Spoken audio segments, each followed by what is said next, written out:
Saya Fitri Indah Lestari. Saya Lorhacia Mudiautin. Saya Fitri Indah Lestari. Hari ini kita mau wawancara sama yang punya toko mainan. Sekawan mainan. Sekawan mainan. Pertanyaan pertama, bisa Anda menceritakan sejarah singkat bisnis ini dan pengelolaannya? Kalau sejarah sih sebenarnya toko ini tuh berdiri dari aku sebelum TK. Aku sebelum TK tuh udah ada. Dulu tuh sebenarnya ayah aku tuh nggak punya toko, tapi tahu nggak sih yang di warung-warung yang ada 2000-an, 1000-an di hektar. Nah awalnya dulu tuh ayah aku kayak gitu, nitip-nitip ke warung, terus udah punya modal, ngontrak di Rencong di depan awalnya, yang sekarang jadi Alfamart. Nah itu tuh dulu toko ayah.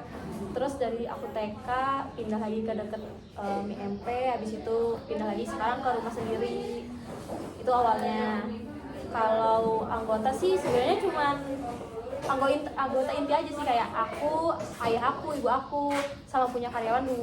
Paling kayak misalnya karyawan lagi belanja itu aku yang gantiin atau ibu yang gantiin kayak tadi. Terus kadang kalau misalnya karyawan libur 1 itu aku gantiin kayak gitu sih. Bagaimana pembagian tugas di setiap anggota keluarga dalam menjalankan fungsi bisnis seperti pengadaan barang, pemasaran, keuangan, dan yang lainnya? Kalau buat stok berarti ya, pengadaan barang tuh sebenarnya kalau toko aku udah jalan sendiri sih, kayak tinggal by chat ke supplier buat minta dikirim. Itu ada yang kayak gitu. Itu biasanya kalau dari yang Jakarta gitu. Tapi kalau belanja ke Bandung tuh sekarang udah sama karyawan yang belanja. Jadi ayah, sebenarnya yang ayah ibu tuh udah diem aja di rumah. Kalau kayak buat keuangannya, Kalau keuangan 100% dipegang ayah sih, karena kan kayak kita nggak tahu ya utang buat ke supplier kan sebenarnya kayak nggak menutup kemungkinan ya kalau bisnis itu punya utang. Jadi kayak masalah utang, masalah masuk keluar itu tuh ayah yang pegang. Jadi aku sama ibu aku mungkin cuman kayak jaga toko, dan buat pemasarannya kita tuh ada GrabMart-nya itu dipakai sesekali doang sih, kayak kalau ada yang pesen di Grab kayak gitu. Jadi nggak yang pemasaran banget itu, paling by WhatsApp aja sih. Pertanyaan selanjutnya, bagaimana struktur kepemilikan di sini serta proses komunikasi dan pengambilan keputusan di dalam keluarga?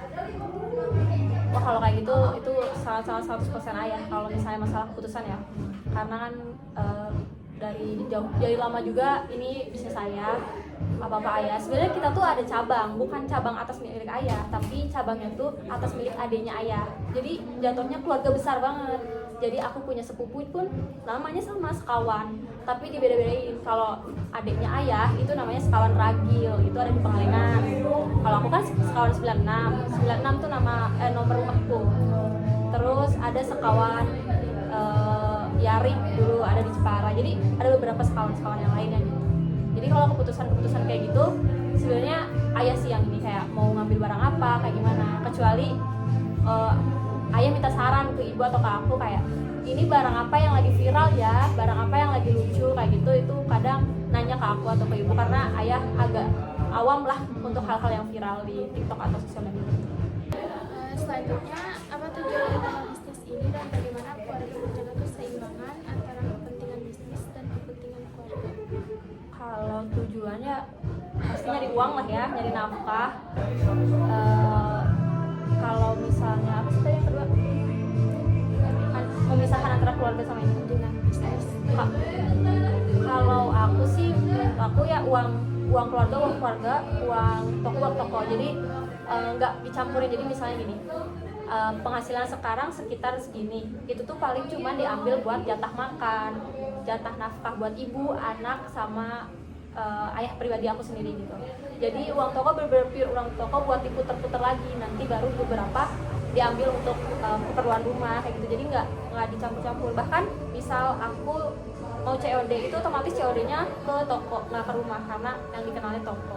Itu pakai uang kasir, tapi itu harus diganti sama aku pakai uang pribadi. Jadi nggak boleh dicampur aduk antara uang pribadi sama uang toko. selanjutnya apa saja kelebihan dan tantangan yang muncul karena bisnis ini dijalankan oleh keluarga?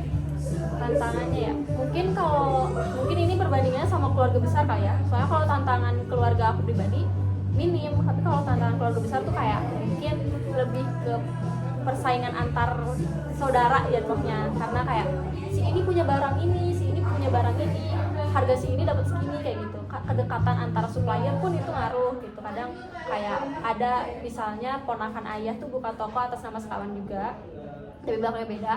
Itu tuh ngambil barang ke supplier itu atas nama ayah dulu, biar dikasih harga yang lebih murah daripada orang lain.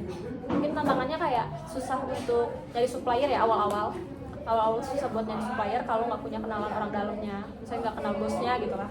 Terus adalah berdebat antar saudara gitu, kayak si itu mah punya barang 4 nggak mau bagi-bagi kayak gitu sih, kayak gitu sih tantangan ya, debat kecil masalah barang paling biasanya. Terus yang suka nyangkal ini berarti ayah kakak. Iya, kebetulan ayah aku tuh dituakan di antara yang lain, walaupun ayah aku anak keempat tapi dia sangat dituakan daripada yang lain gitu. Terus Apakah sudah ada rencana penerus untuk generasi berikutnya dan bagaimana persiapan yang dilakukan agar bisnis tetap berkelanjutan? kalau penerus, kalau nggak ada aku pasti aku, tapi kan aku cewek ya, kemungkinan besar untuk bakal ikut suami suatu saat nanti aku udah nikah. Mungkin besar pasti ada aku yang bawa, karena ada aku tuh udah apa ya, aku sama adik aku tuh udah dididik buat belajar di toko, harus hafal harga barang kayak gitu. Itu sih strateginya, paling harga barang. Terus ayah suruh aku buat masukin ke online, karena kan sekarang persaingannya di online ya. Online sangat-sangat wow gitu, kayak kadang ada pembeli kayak ini di online aja dapatnya segini, kok di sini segini mahal gitu. Aku cuma bilang kayak coba, kalau itu rusak ada apa ya, ada garansinya nggak, di sini kan dicoba dulu jadi nggak mungkin rusak kayak gitu sih paling strateginya untuk masukin ke online, sama ngajarin aku sama adik aku, karena adik aku kan masih kecil banget, adik aku masih baru mau lulus SMP ini tahun ini, jadi lagi dididik buat bisa mengelola gitu. Tapi biasanya lebih ramai di online atau di offline store? Kalau aku di offline, karena kebetulan aku kan grosir ya, jadi yang beli ke toko aku tuh lebih banyak yang penjual-penjualan kecil yang di sekolah, yang di warung-warung kecil, biasanya kayak gitu. Kalau pembeli-pembeli yang eceran kayak perorangan untuk diri sendiri tuh lebih sedikit, karena ya dilabelin grosir kali ya, jadi lebih banyak pedagang-pedagang lagi yang beli gitu. Sih pertanyaannya habis. Sama. Sekian wawancaranya kami tutup. Terima kasih. Terima kasih.